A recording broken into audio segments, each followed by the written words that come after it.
2020 में आपने सबने मिलकर, सारे देश ने मिलकर सफलतापूर्वक ये फरवरी तक हम लोग, या शायद मार्च के शुरुआत तक भी एक ऐसी स्थिति में थे जब काफ़ी सिग्निफिकेंटली शायद रोज़ के केसेस 10,000 से भी कम हो गए थे। और उस परिस्थिति से अभी हमारी पिछले 2 महीने के अंदर जो है परिस्थिति के अंदर एक परिवर्तन आया है। इसमें कोई शक की बात नहीं कि ये जो सर्ज है ये रैपिड है, इसके थोड़े से डिफरेंट करैक्टर्स हैं और इस डिफरेंट करैक्टर्स होने के कारण इसका अलग अलग तरीके से मैनिफेस्टेशन हो रहा है। तेज़ी से हमारे बेड्स भर रहे हैं, लेकिन ये भी सच है कि हम सब प्रकार की परिस्थितियों के बारे में आज उससे लड़ने के लिए ज़्यादा बेटर ढंग से इक्विप्ड हैं, कम से कम मेंटली, इंटेलेक्चुअली, मॉरली और अपनी करेज की दृष्टि से। शायद हमारे पास आज पहले के मुकाबले 1 साल, क्योंकि हमने लड़ाई को लड़ा है, सक्षम तरीके से लड़ा, हमारे पास उससे भी ज़्यादा कॉन्फिडेंस है। और इसलिए मेरी आज यहाँ आने का पर्पस ये था कि एक तो प्रेजेंट सिनेरियो को फीडबैक तो जो मिलता है उसके साथ साथ मैं direct from the horses mouth जिसे कहते हैं, आप सबके मुंह से भी मैं सुन के समझूं, फिर कहाँ कहाँ हम लोगों के लिए सुविधाएं कॉम्प्रोमाइज़ ना हो, कोविड के लोगों के लिए भी ना कॉम्प्रोमाइज़ हो, और नॉन कोविड में जो कम से कम ऐसे लोग हैं जो कि किसी भी कीमत पे जो सर्विसेज कॉम्प्रोमाइज़ नहीं होनी चाहिए, वट एवर द सिचुएशन में भी, वो भी हम कॉम्प्रोमाइज़ ना होने दें। उसके लिए हम आज की परिस्थिति में क्या उसमें अपने सिस्टम्स के अंदर क्या अमेंडमेंट्स कर सकते हैं, क्या सुधार कर सकते हैं, क्या रिफॉर्म्स कर सकते हैं। कभी कभी तो इमरजेंसी सिचुएशंस के अंदर जो हम मजबूरी में रिफॉर्म करते हैं वो ऐसे होते हैं कि जो शायद आने वाले समय के लिए हमें बेटर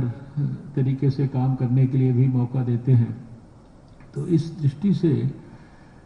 मेरी आपसे मैं वो सारी जो बातें यहाँ एक एक पर्टिकुलर डिपार्टमेंट में कितने बेड्स खाली हैं, कितने भरे हैं, कितने इमरजेंसी में लोग वेट कर रहे हैं, कितने कोविड पॉजिटिव हैं, कितने एनआईसी झज्जर में चले गए हैं, ये सब मैं निटी ग्रिटी पर बात नहीं कर रहा, लेकिन 2-3 मेरे आपको सुझाव हैं कि किसी भी परिस्थिति में हम अपने धैर्य को कॉम्प्रोमाइज़ ना होने दें। और जो एक साल में, 1.25 साल में इस कोविड के खिलाफ लड़ाई लड़ते हुए जो एक कोविड वॉरियर्स ने देश के बीच में इज्जत कमाई है, जो सम्मान कमाया है, जो सारे देश के लोग, मेडिकल प्रोफेशन से जुड़े लोगों को, और उसके साथ साथ एक और कैटेगरी भी इमर्ज हुई जिसको फ्रंटलाइन वर्कर्स कहा गया। इन्होंने जो भी कुछ इज्जत कमाई है वो अपनी मेहनत के कारण कमाई है, वो अपनी सिंसियरिटी के कारण कमाई है, वो अपनी ईमानदारी के कारण कमाई है, और वो अपनी जो उनकी मानवता के प्रति जो ड्यूटी थी उस की गहराई और गंभीरता और सिंसियरिटी के कारण कमाई है। वो ना तो ज़बरदस्ती उन्होंने छीनी है, ना ही उनको ज़बरदस्ती थोपी गई है, वो सेल्फ अर्नड है, और उसको भी प्रोटेक्ट करके रखना, उसको भी प्रिजर्व करना। और जो चैलेंजिंग टाइम होता है वो मैं समझता हूँ कि वो सबसे बड़ा टीचर होता है। सिर्फ हमें हमारा दृष्टिकोण उसके हिसाब से उसको नए सिरे से परिवर्तन करने की होती है। तो इस चैलेंज के अंदर हम लोग बड़े लेवल पे सोचते हैं, उसके ऊपर फिर इंस्टीट्यूशन एक लेवल पे सोचती है, लेकिन आप अपने अपने सिस्टम में, अपने अपने डिपार्टमेंट में आप उसी प्रॉब्लम को और ज़्यादा, जिसे कहते हैं कि उसका जो बहुत बड़ा एनलार्ज्ड व्यू है वो आपको दिखाई देता है। दूर से हम देखते हैं तो शायद हमारे को उसका माइक्रोस्कोपिक व्यू दिखता है। इसलिए आप जो अपने अपने